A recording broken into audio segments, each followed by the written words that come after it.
अस्सलाम वालेकुम। Fourth class, कैसे हैं आप सब? उम्मीद करती हूँ कि सब खैरियत से होंगे जी। तो आज हम शुरू करते हैं उर्दू का काम। फोर्थ क्लास, आज हम नया टॉपिक स्टार्ट करने वाले हैं। सफ़ा नंबर है हमारा 117 और कहानी का नाम है साथ साथ। आज हम सबसे पहले इसकी रीडिंग करेंगे जी। ये दो दोस्तों की कहानी है जो नेबरहुड भी थे, यानी कि हमसाए भी थे। ठीक है। लालू और रहीमू एक ही गांव के रहने वाले थे। उनके घर भी साथ साथ थे। हमारी कहानी का नाम भी साथ साथ है, और साथ साथ का मतलब होता है बिल्कुल साथ वाला घर। ठीक है। लालू का असल नाम लाल मोहम्मद था। वो एक किसान था। गांव से बाहर इसकी 10 एकड़ ज़मीन थी। कितने एकड़ थी? 10 एकड़। ठीक है। और वो इस पर काश्तकारी करता था। काश्तकारी जानी उस पर हल चलाना, और हल चला के बीज बोना, फिर फल उगना या कोई जो भी फसल बोना, वो उस काम को कहते हैं काश्तकारी। और ये मुरक्कब अल्फाज भी है। ठीक है। ये उन्होंने लालू का तारुफ करवाया है। रहीमू का असल नाम रहीम बख्श था। आपको पता है ना, उल्ट नाम जो ले लेते हैं। और लालू का नाम क्या था? असल नाम लाल मोहम्मद। उसका जो उल्ट नाम उन्होंने डाला था वो लालू था। और रहीमू का असल नाम क्या था? रहीम बख्श। ये देखें, ये मुरक्कब अल्फाज भी है। और वो पेशे के लिहाज से एक कुम्हार था। कुम्हार कौन सा काम करते हैं?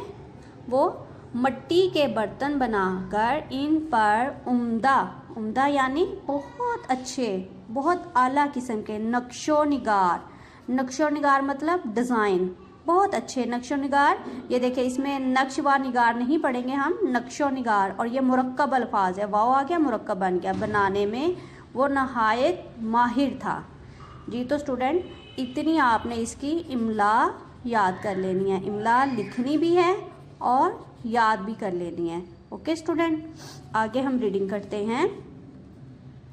पड़ोसी मतलब हमसाया, और इंग्लिश में कहेंगे नेबरहुड। ठीक है। होने के बावजूद दोनों में सांप और न्योले का बैर था। यानी कि जैसे सांप और न्योले की दुश्मनी होती है ना, ऐसे का बैर था। यानी एक दूसरे को बिल्कुल भी पसंद नहीं करते थे, एक दूसरे को देख ना पाते थे। दोनों एक दूसरे से लड़ने झगड़ने और एक दूसरे को नीचा दिखाने का कोई मौका हाथ से ना जाने देते थे। सारे गांव के लोग इनके रोज़ के झगड़ों से तंग आ चुके थे। कई बार बड़े बूढ़ों ने उन्हें समझा बुझा भी हमारा मुरक्कब बन गया, कर सुलह सफाई भी करवाई। मगर कुछ दिन बाद वो ही ढा के तीन पात ये आपका मुहावरा भी है। ठीक है।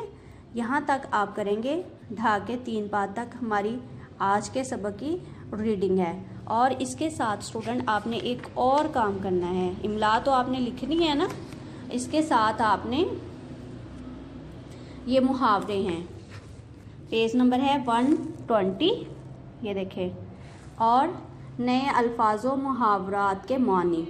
ठीक है। अल्फाजों मुहावरात मानी। काश्तकारी का मतलब है खेती बाड़ी करना, फसलें उगाना। नीचा दिखाना, बेइज्जत करना, किसी की बहुत ज़्यादा बेइज्जती करना, इसको मतलब होता है नीचा दिखाना। वो अभी हमने रीडिंग में पढ़ा है ना, एक दूसरे को नीचा दिखाने में माहिर थे, नीचा दिखाने की कोशिश करते थे। सुलह सफाई कराना, दोस्ती कराना, मलाप कराना जी। किसी दो जो बंदे लड़ रहे हैं उनमें सुलह सफाई करवाने का ये मतलब है।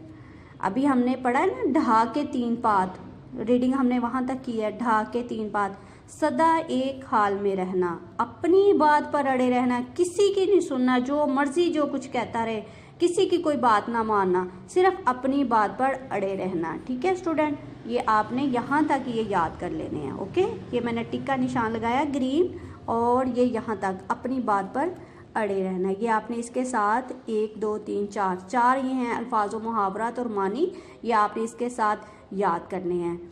ओके स्टूडेंट, अपना बहुत सारा ख्याल रखिएगा। और अपनी नीट जो आपकी नोटबुक है स्कूल की, उस पर आपने अच्छा सा होमवर्क करना है, टाइटल पेज बनाना है।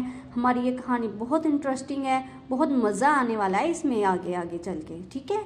तो आपने इसकी अच्छी सी रीडिंग भी कर लेनी है और इमला अच्छे तरीके से याद करनी है। ओके स्टूडेंट, अल्लाह हाफिज़।